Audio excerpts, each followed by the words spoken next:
Everyone, this is Marduk's Musing, and today, as usual, I'm here with Dorje, and today we're going to do our part two for our astrological forecast for 2025, and we're also going to front load for you guys some information on the planets so you kind of understand what we're interacting with, and then we'll go into a couple charts, maybe three, four, five charts for the remainder of the year, and maybe Dorje and I will discuss just some little hits for the following year, and that's what we'll do. Dorje, you want to share anything? Say hello.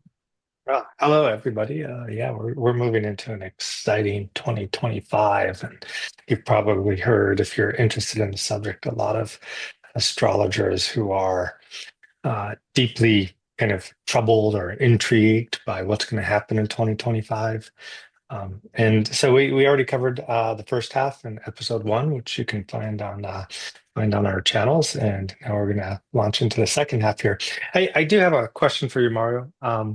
It's kind of the astrology business, I think, to be like, oh my gosh, this is the year.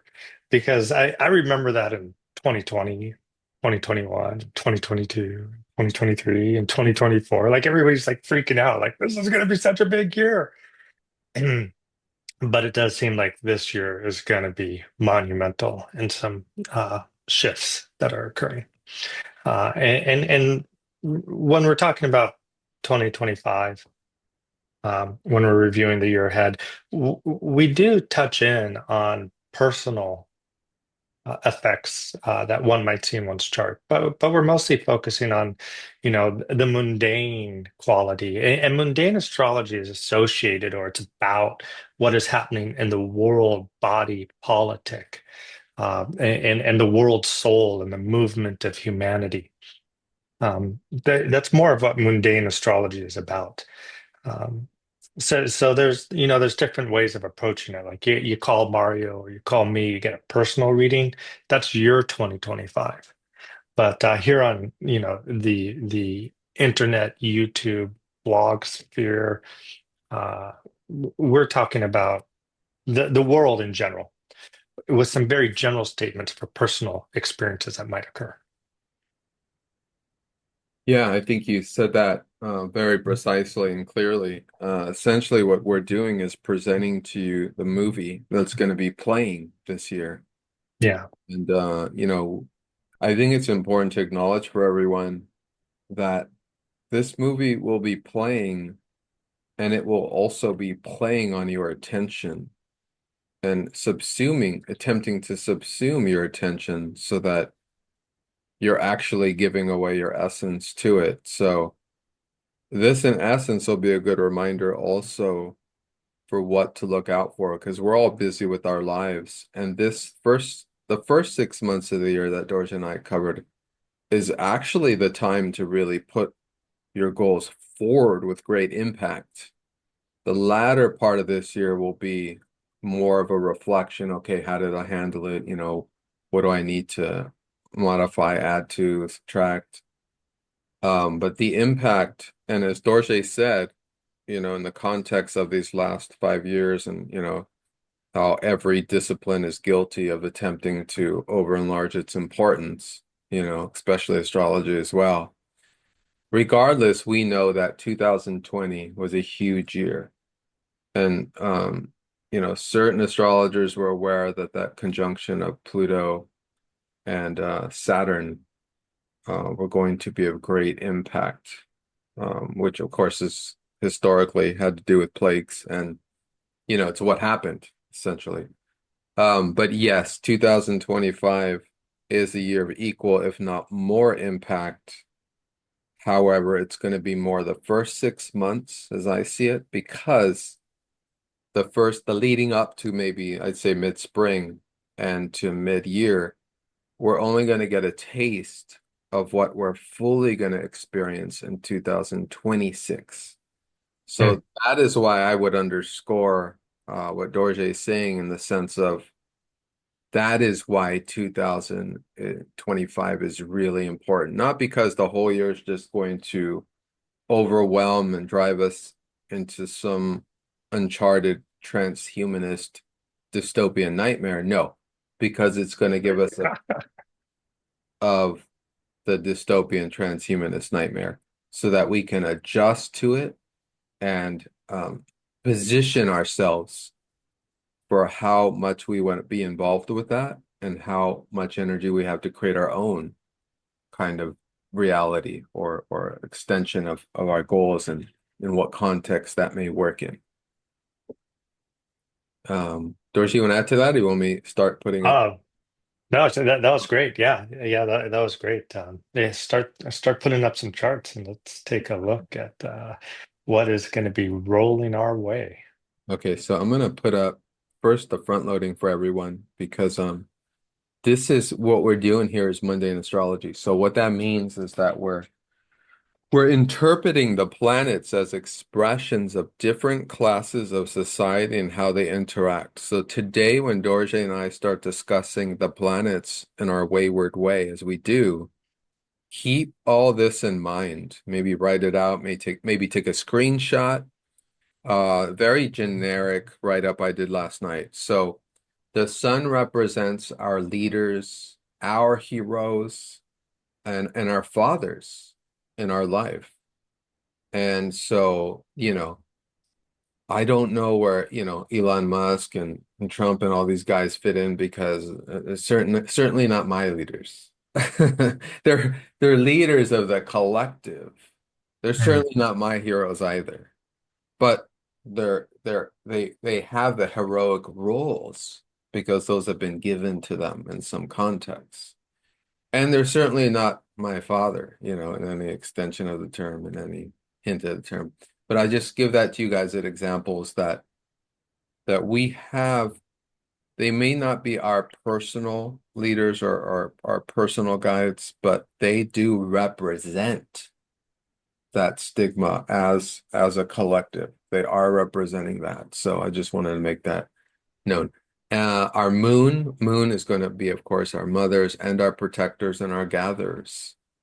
And the moon is kind of the programming of our reality. So in some sense, it's our emotional well-being from day to day and how that's regulated by the goddess Media, really, or media, right? Which is always trying to run the show and always trying to run us into some fear program, so we have to protect.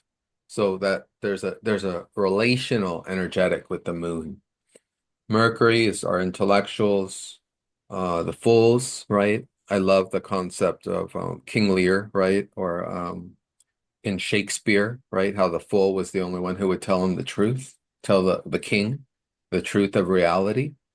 And so the role of the fool is always really important to me. It's an important archetype that I make sure to add to Mercury. And then we have the merchants, and it also represents the youth. And the way that Mercury is going to go this year, it's going to be important to watch that. Venus represents the culture elites, the artist, our currency, our monetary currency. Of course, Venus is going retrograde in for March. And it represents our food supply as well. And there's issues with currency, food supply right now. So that's being talked about. Mars represents our military, our warriors, our defense, security, and protects the nation's sovereignty. So really important where Mars is and what Mars is doing. And of course, we have Mars retrograding and not clear till May, not fully direct out of shadow till May. Jupiter is our personal law, but on a mundane level, it stands for the judges, the courts, the educators, the just the law as it represents itself in the mundane world. Saturn is the legislators, those who create the law, the executives, in a sense, the punishers, because they determine what we're punished for, how the law punishes. And on an individual level, Jupiter is the law that we follow, and Saturn will correct us accordingly if we don't follow our own law. Uranus, it rules revolutionaries, innovators, inventors. Also, it represents the class of our air defense and our air force. Neptune represents the dreamers, the poets, the visionaries, the religious leaders, the pacifists, the healers, the rescuers, as well as our navy and sea power. And Neptune's really important, of course, because it's going to be at the heart of the Aries vortex along with Saturn. Pluto represents the reformers, the transformers, the destroyers of society. Pluto's represents extremes. And Pluto's out of bounds this year. So, as Dorje was saying in his recent article that he did on Out of Bounds Mercury, right? I think, Dorje, you were Mars, or Mars. Out of Bounds Mars. In his recent article, and Dorje does these articles, like they come out weekly, they're astrological and they're amazing. So please subscribe to that and check them out. But he did an article on Out of Bounds on Mars, and we have Out of Bounds out of bounds Pluto as well this year. Hmm. And Pluto connecting with that sextile to the Aries vortex. And Pluto is going into gate 41, which is the beginning of a new cycle for humanity. And I don't know how many overlays I need to add to Pluto, but I think Pluto is the star or the villain of the show this year. And we can always get back to that and present. The Aries vortex is the world point, the world degree. It happens on March 20th. The sun will go into this degree. And then on March 30th, Neptune will join the sun there as it moves through, along with Venus and Mercury and the other um, uh, inner planets. And it's a very important point because it's been charged by the Jupiter-Saturn conjunction of 2021 Hmm. when they were both in Aquarius, when they both started this new cycle from 2020 to 2032, which some astrologers are calling the Great Era, but it's spelled with an A. And it's about the new Jupiter cycle, really, the 12-year Jupiter cycle. But there's this mini cycle within it called the Aries vortex, and that's 2025 to 2027. And like any synodic cycle, it's going to be hitting its intense points and then it's going to calm. But the reason that I'm really underscoring the Aries vortex this year, besides that it's just starting, is it's also going to be hitting the eclipse of late September, the Hmm. solar eclipse that's occurring. And so we're going to go over that too. The minor grand trine is part of the Aries vortex. It's Pluto sextiling Neptune and Saturn in the Aries vortex at Aries 0, 1, and 2 degrees, along with Uranus as it goes in the Gemini on July 7th, creating the first real powerful impact of this Aries vortex. But of course, it does start in March and it'll go on until I think it's April of 2027. And so I'll go ahead and stop that. Dorje, you want to add to that while I add another chart? No, no, that's great. That's just a great overview. A couple of small notes. The moon also in mundane astrology. I think it was mentioned in Abu Mashar and on the revolutions. uh, Represents the people in general. So then like really hard transits that hit the moon of a national chart will often represent something that really like hits the people of that nation. And then also, yeah, I mean, Pluto hasn't been out of bounds for over 20 years. It's a very disruptive time. The last time you had Pluto out of bounds in like such a series of years as we're about to experience was World War II, which was obviously a very disruptive time. And unfortunately, there's a lot of astrologers speculating we may be moving into a world war here, kind of footing here, or realignment of national identities, national allegiances, and so all of that. I mean, we'll get into that as we continue to talk, but. Lot going on this year. A lot going on. Do you have a year on that for what year Pluto was out of bounds? Was it 42 or 43?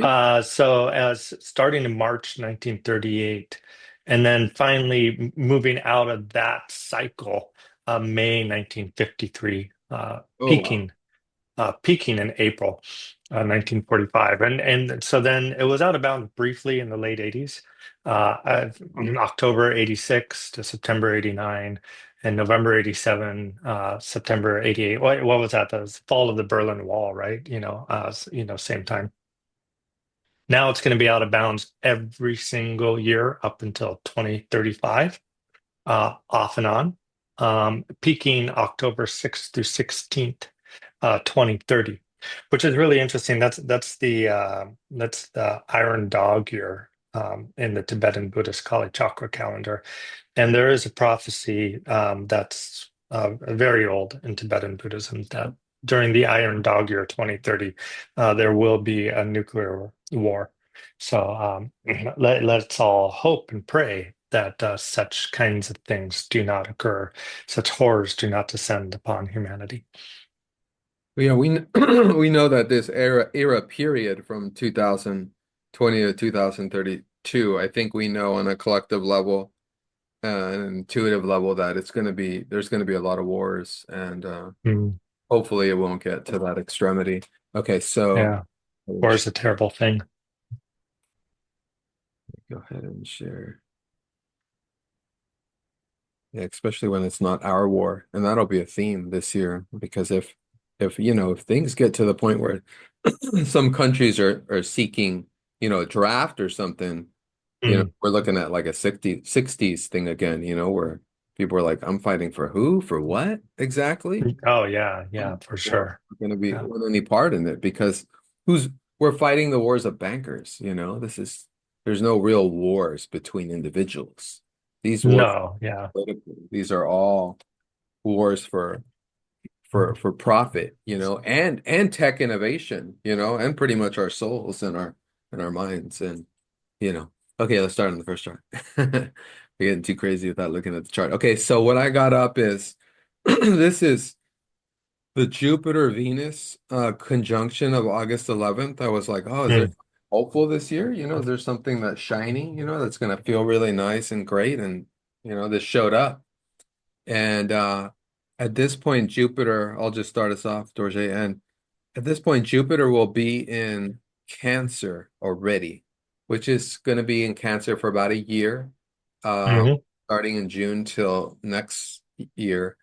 And at this point in time, Venus is going to hit it. Now, let me add a quick front load because there's other things here.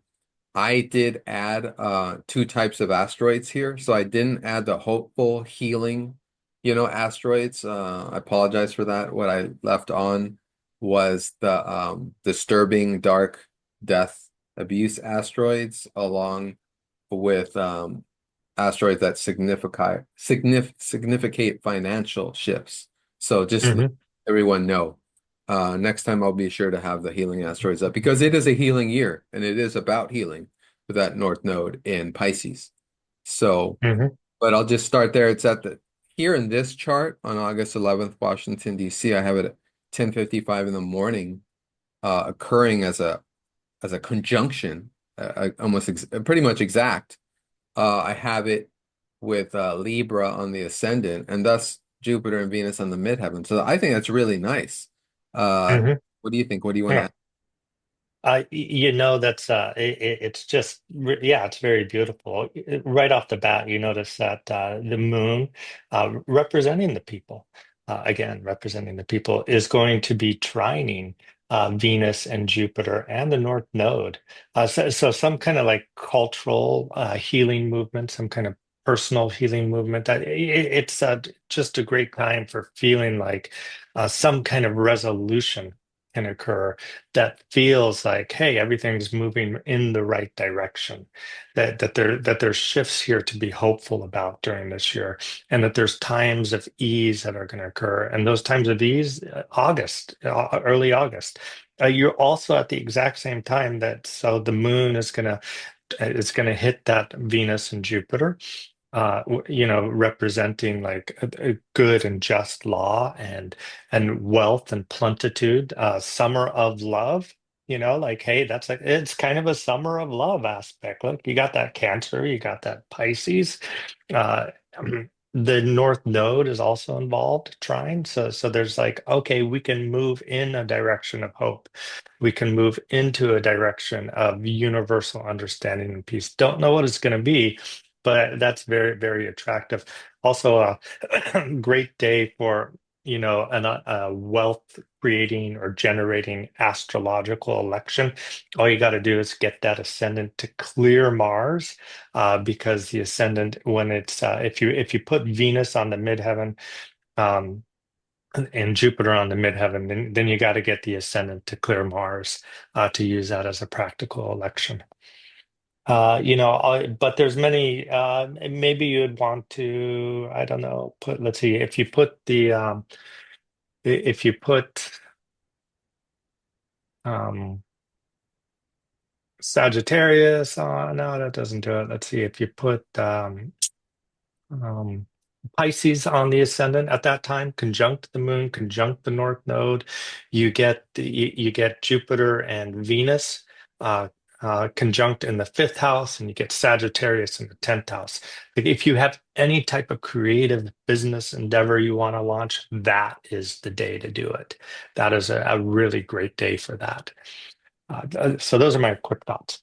Oh, brilliant. Thank you. Thanks for sharing. That's brilliant. I'm going to add just a little color with the asteroids. We have Sun conjunct Requiem there. Requiem's a death asteroid. But this Sun would represent our leaders, and it's going to be actually there all year. So they'll be off and on all year until it well, no, actually no. It's going to be near Jupiter at some point, but at this point it's going to be near the Sun, which represents our leaders. I don't know, that would be more public, but just something I noticed there. Moon's also conjunct Nessus, so as long as we're in the moment and getting through our emotions, as Dorje said, it's a great elective period. And so that's great. And then what other things? Sappho's? No, that's not close enough. Hades conjunct Jupiter. All the dark asteroids here, but no, there's nothing else. It looks great. And in terms of just the chart for the day and for the summer especially, I agree with Dorje that this is kind of a great period and part of the summer for maybe festivals, like dance festivals or music festivals. I think this is a great summer of relief from all the tension, and chaos that we maybe Nice, yeah. in the spring. So we'll go to the next chart. Let me know if you want to add anything to that in the meantime while I pull up this chart, man. No, I mean, I feel it with the dance festivals and the music festivals. It's really beautiful. The only trouble, I think, is that almost the same day you have Mercury opposed Pluto, and so you don't just get a sweet soup. You get some kind of like real like difficult words coming out. You get some real kind of difficult communication, some kind of like arrogance of leadership occurring, with Mercury and Leo opposed Pluto and Aquarius, some kind of like power and control dynamic. So it's just, I bet that's astrology. You never get the perfect chart. But I think you're right on about like music festivals, dance festivals. Really good.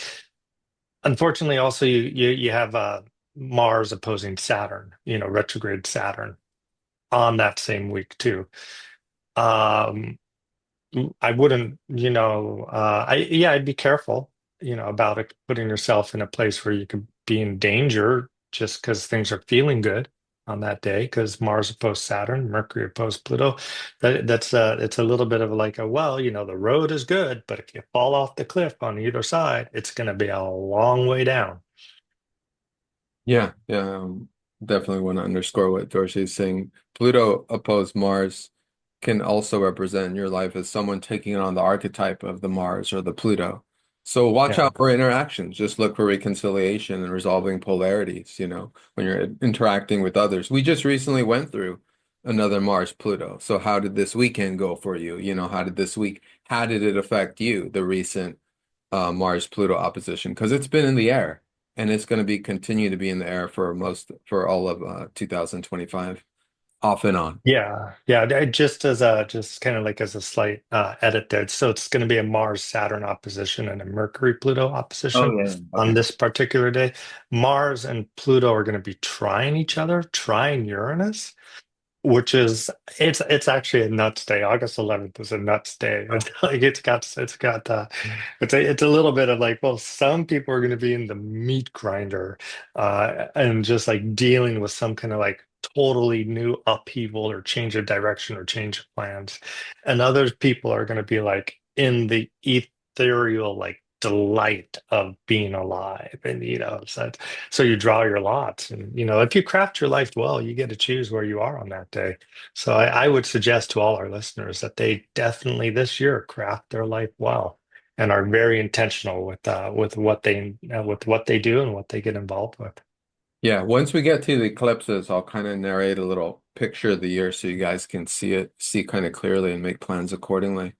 Okay, so the next chart we got is this is August 29th. Now I did this chart because this is where we can really see the Aries vortex in play again. So again, it'll be off and on from 2025 until 2027. And Dorje, you can see this clearly. All right. Hmm. So I'm just gonna point it out what it is real quick, and then you can come and help us narrate what's going on in the chart. So if you guys look down here, you'll see Saturn and Aries, sorry, Saturn and Neptune right there in the beginning of that Aries world degree. So we got Saturn at 0 degrees Aries, where it's not comfortable at all in fall. And then we got Neptune in Aries 1 degree, where it's not necessarily very comfortable either. And then we have from up a little upwards here, we see Uranus has just entered pretty much Gemini, and it's at one Hmm. degree Gemini, which is an exact sextile to this Neptune at 1 degree. And then we look for Pluto on the other side here. So just a little to the left, we see Pluto at 1 degree of Aquarius. So this is exact. And I don't have it on here, but the Venus star point, which is a whole nother discussion, and I haven't even mentioned it on my channel before, but I'm going to do a video on it soon, is going to be at 2 degrees Aries as well. That's when Pluto hits and Pluto and the sun, sorry, Venus and the sun get together every certain amount of years. It's like a really large cycle that creates a pentagram, creates a star over a period of like 200 years. Pretty incredible, very beautiful, very like soulful, powerful energy. And it's going to be there as well. It looks like the prey asteroid, the dark evil prey asteroid is not close enough, and neither is Nessus before it, so that's amazing. And that's kind of like a vortex. I'm calling it a vanishing point, and I'll do a video on it because I think things are going to emerge and things are going to disappear. And so I'll go over that in my own video when I go over that. But Dorothy, you want to add to this chart right here? I mean, it's just incredible. Like, what is the new August 20. decade? What is the new, the new epoch? What is it? I think they're being called Generation Beta. This is it. This is when it starts. This is like everything's just hitting that 0 1 degree point at the exact same time. There's a new epoch coming upon us, a new generation being born, a new generation of experience. This chart, like there's so much juice in it. But before we get into that, I'd like you to comment on what the Aries point is and like how it's viewed. If you don't mind, Mario, like how do you interpret the Aries point? I'll give a little context before I do. So some context is that it's never occurred before. So this is something that has never quite happened. We've had Neptune and Saturn in Aries together. We've had Pluto in Aquarius 246 odd years ago when the last rave kind of this is from human design's perspective when the last change of human genetics occurred, Mm, which was the last time that Pluto entered Gate 41, the codon, specific codon, changing the human design centers from 7 to 9 centered, changing humans from 7 to 9 centered beings. Hmm. So I'll come at it from both the astrological and the human design. From the human design perspective, Pluto moving into this point of Aquarius 1 degree is a genetic shift. It's huge. It's leading up to 2027, which is the shift of the right angle cross of destiny of humanity. So that's one whole area of it. The second area of it is that Pluto is sextiling a point, which is the world degree. So it's the beginning degree of the astrological new year, in essence, Aries being a beginning.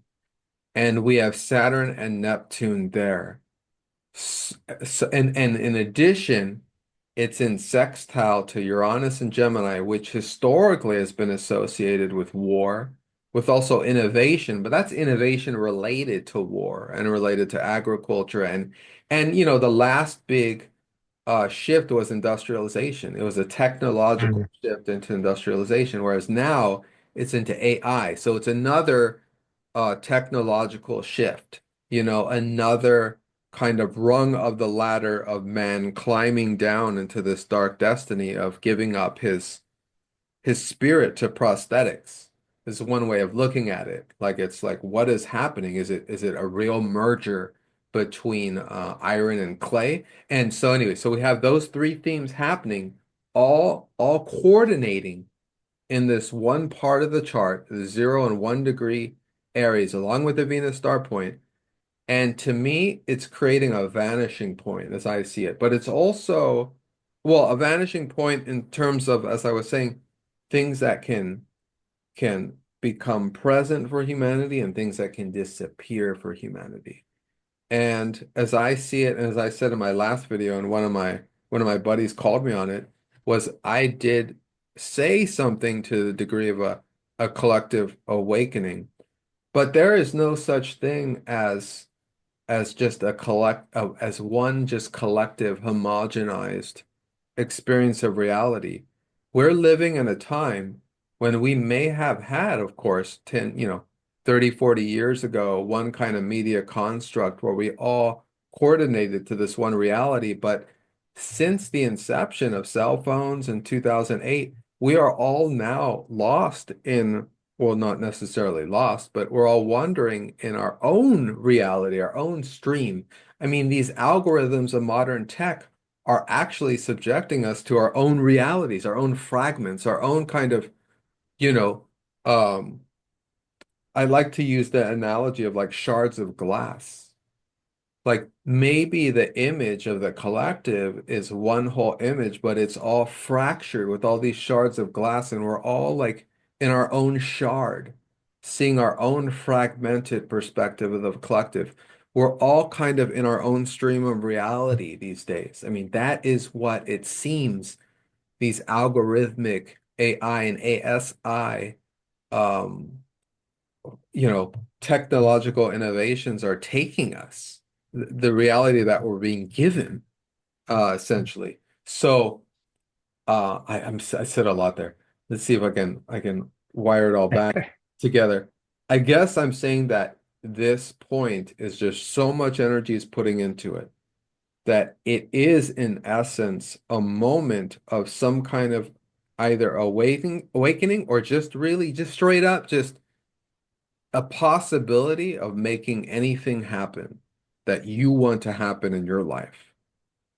On a mundane level, there's agendas. We know there's transhumanist agendas. We know that there's tech agendas. We know there's all these agendas. But in our own reality, away from the homogenized collective kind of impulses and us not paying too much attention to it, we can actually make something happen in our own life. It's extremely powerful. Dorje, to take us. No, no, that's beautiful. I mean, yeah, on the collective level, you kind of like entered into a macabre, dark techno world there a little bit. And I don't think that's uncalled for because there's certainly going to be that quality going occurring or arising. We have definitely a new world order being pushed upon us. and it's kind of like, you can see it. Like I think President-elect Trump came out today or yesterday and, said very directly, like, we're going to change things, and it's going to be something that no one's ever seen before, what we do in this country. And it's going to set up this country to be great for hundreds of years into the future. I mean, who knows what kind of fantasies he has playing in his brain, but we're all going to be subject to those fantasies for good or ill. And when you look at that Aries point, you hit it on the head. It is the birthing of something new, because the Aries point is the moment of birth. And what you have hitting that Aries point at the exact same time is you have Neptune, which is the birth of a type of spiritualization. And then you have Saturn, which is the birth of a new type of matter. And so, again, we talked in the last video about the possibility of this being representative of, and I would be prone to to Terence McKenna's word, the singularity, a singularity where a new form is born. And so a new form of humanity, perhaps AI, a new form of AI, perhaps perhaps new forms of government, perhaps new forms of rulership. But then that's just on the mundane level, like worldwide, new structures that the world is going to like move through. And the unfortunate part about that is, like, as new structures are created, oftentimes old structures resist the transformation. And from that resistance of the transformation, oftentimes a lot of flesh bodies get ground up. That's like kind of the dark side. And I pray that that's not how this exhibits itself. I mean, hopefully we're on a spiral up in terms of like what one might call an evolutionary path towards like understanding the human being as spiritual, and then allowing the material and the mechanical to be taken care of by the material and the mechanical, so the human being can exist within the human being's spiritual sovereignty. That would be ideal. But rarely in the human realm do we get the ideal. Usually we get the mix. And so who knows how this mix is going to play out. But as you said so eloquently, Mario, how the mix plays out for you might very well depend upon your own ability to manifest your vision, to clearly define your vision, and to put your vision forward into the center of your eye of like, this is what I'm manifesting this year. This is what I'm manifesting for my life. At the same time, I kind of like urge everybody to be intuitive and to like, you know, should I stay here or should I go elsewhere? Like, where do I roll with this? How do I roll with these waves that are coming through this year of new experiences? How do I, like, because you mentioned like Uranus and Gemini associated with war. Last time Uranus was in Gemini at that point, that was the US Civil War. And so I would not be surprised if we weren't again in that type of dynamic of polarity. I mean, there's already these tensions that are kind of like building up, and we do have someone who likes to exasperate polarities, taking the role of leadership, and which isn't always bad, because polarities help break things down and redefine new structures. So I'm not like a Buddha. I can't see like the benefit or the ill of it in the long term. Um, but I can say, like, you don't want to be at the wrong place in the wrong time when a polarity is being broken down in a radically like destructive or transformative way.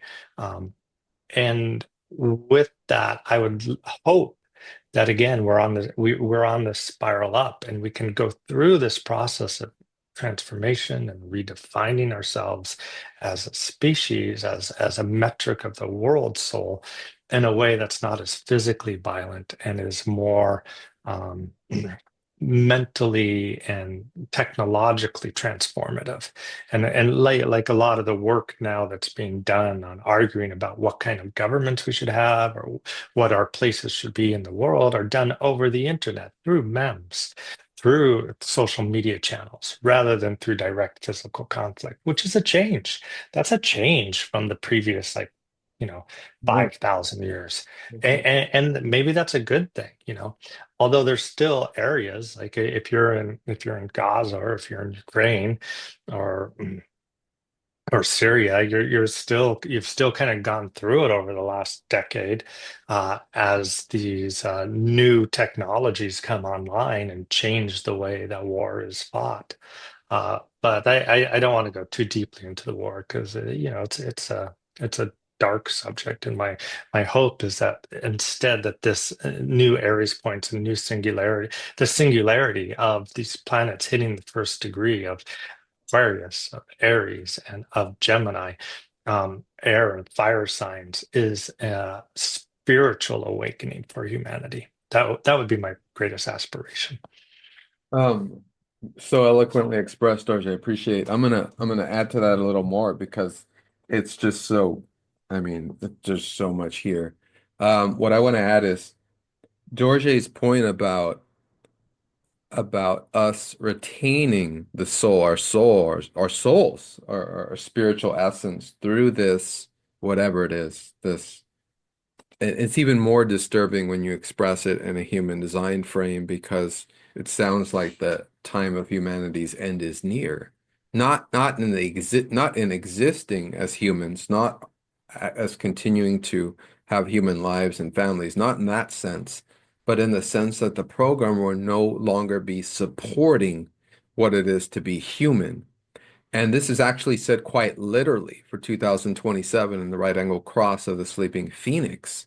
It's actually said this literally, that it's the program will no longer be supporting the human collective. And thus the sleeping phoenix is about individuation for humans. But we don't need to go into that too much right now because it's already kind of here with this Aries vortex. I'll explain.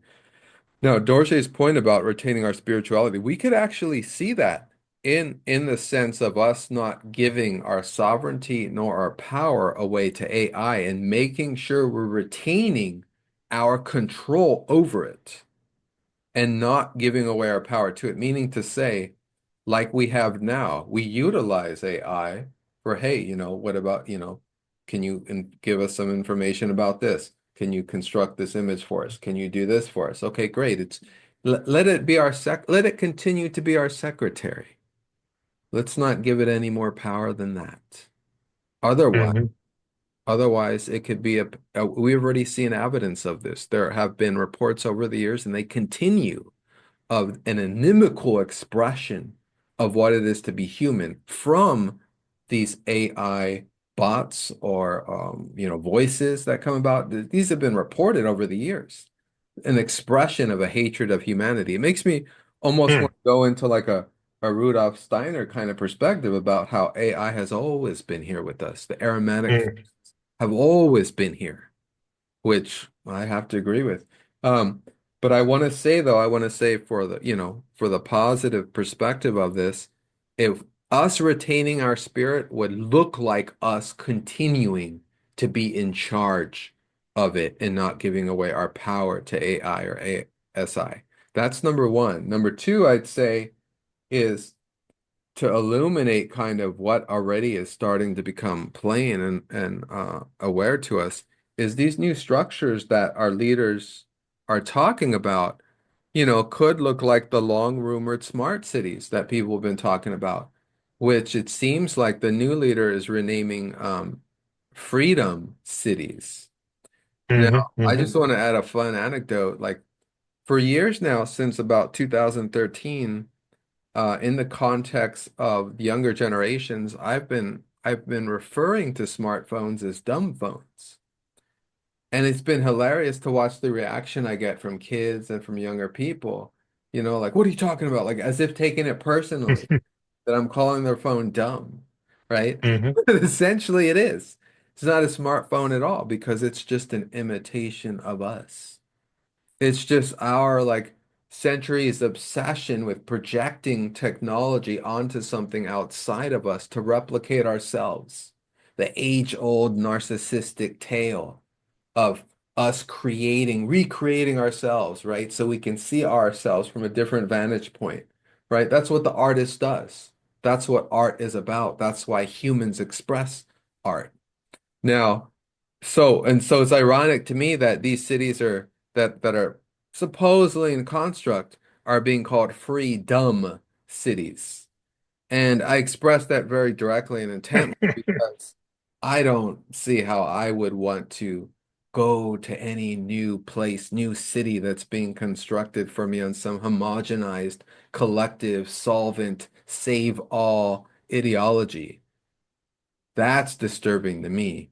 So I just add that along because these new structures, these changes that they're speaking of, we'll see what they are and we'll decide what's for us and what's not. But on the side of what Dorje is saying, if it comes to be expressed as a polarity, in other words, between, Luddites or sovereigns, versus these, these new free dumb cities, I do think that it's important that we don't fall into extreme polarities. Mm-hmm. Some balance that can be attained. We don't need to give up digital technology fully. I think it's important to not agree to a digital identification program of any kind, but digital technology is something that could be balanced with analog. Analog has not disappeared completely and it doesn't need to. And analog's a very important expression of what it is to be human, including how we hear sound in music. I mean, there's been plenty of stuff written on that, on the effect of digital music and sound on us versus analog. So, but I'll stop there because I know Dorje is ready to respond there because there's just so much here. This is such a powerful nexus point of humanity that we're going to experience a peek into. Yeah, it's interesting because Uranus and Gemini is just contemplating it. Like we almost have had a preview of that with Jupiter and Gemini. This expansion of the polarity, this expansion of the two sides of the coin, and people going to one side or the other. But Jupiter is a benefic. Jupiter, while it's been in Gemini, has been kind of like containing or holding both sides into like, okay, well, we can move forward, we can move forward with this. Uranus is a little bit more of like the pinball game or the ping pong. It's between each side. It's not both sides at the same time when it's in Gemini.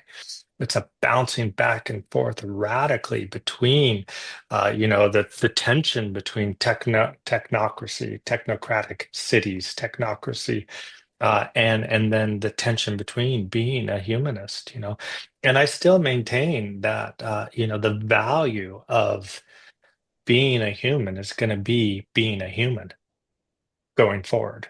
Up until now, over the last, since the Industrial Revolution, it's the amount of efficiency you can get out of being human. And I maintain that part of what we're moving into is that the machines will be doing the efficiency work.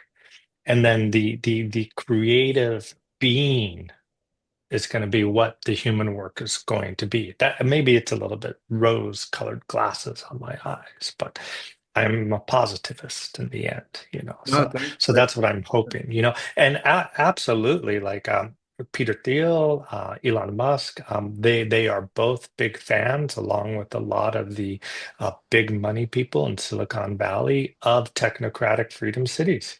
And they'll call them freedom cities to appease the MAGA crowd as much as they feel like they need to. That's okay. But what they really mean is they mean technocratic controlled cities, probably according to the Tokyo model or the Singapore model or the Shanghai model. They want that. They feel like that's a more valid form of government. And there's this form of government called the technocracy, which was very popular in the 30s, and it appears that Elon Musk's grandfather was a member of this movement, and it was about redesigning America from Panama all the way up to Canada, including Greenland, which we're hearing is the goal to be a technocracy where the scientists and the engineers and the computers are in charge of how society is moved and run. So it's not far-fetched to think like, well, this is actually what they're trying to do, just in their own way. And everybody can have personal opinions about that. If you're like, you know, a crypto bro, you might have some opinions. If you're like, if you're like my mom and you can't figure out how to use your cell phone half the time to order something off of Amazon, then you have a completely different opinion. But that's the polarity, and the human experience is about negotiating that. The astrology of the year is like, here you go. Here's the meal. We're putting the meal on the plate in 2025. Oh, man. Like, oh, which dishes are you going to put like some portions on your plate from? And then how are you going to eat that? Because this is the meal that's being served. I'm hungry. Skipping this meal. Moving Yeah. on. And the meals that follow. So, Yeah. yeah, so thanks everyone for listening. It seems that Dorje and I have extended our sequence on this particular chart. So we're going to do a part three. Um, we still Nice. have, we still got the September 7th eclipse to cover, the September 21st eclipse, which is going to compound everything we're talking about because that September eclipse is going to be in 28 Virgo, which is about 2, 3 degrees from Libra, from all the cadent signs. So that's pretty much in, what is that? In sextile, yeah, in sextile to the Aries vortex. So Mm. that's we're gonna start unloading on that one too, and then we're gonna do one last chart, and it'll be the October 22nd when Neptune returns back into Pisces. So we still got three more charts. We're gonna do a part three. Thanks so much for listening, and yeah, we'll see you guys next time. Darcy, you Yeah, want? yeah, thank you. Yeah. Oh, yeah, thank you. And Mario and I are both available for readings if you're looking for some guidance on navigating your life through 2025. And then also, I would encourage you to bookmark these YouTube channels because I think they'll be interesting to revisit as the year goes on.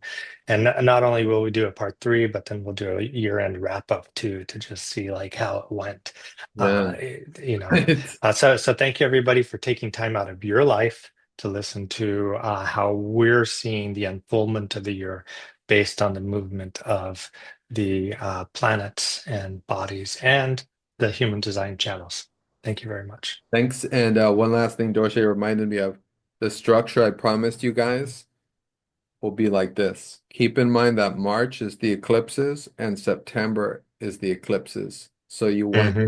to keep in mind that don't have those months too active and keep the afterwards part what you want to do and travel and stuff you want to do so that you can get through those tough months. Okay. Thanks so much, everyone. Okay. Yeah. And we'll see you next time. Take care. Thank you, everybody.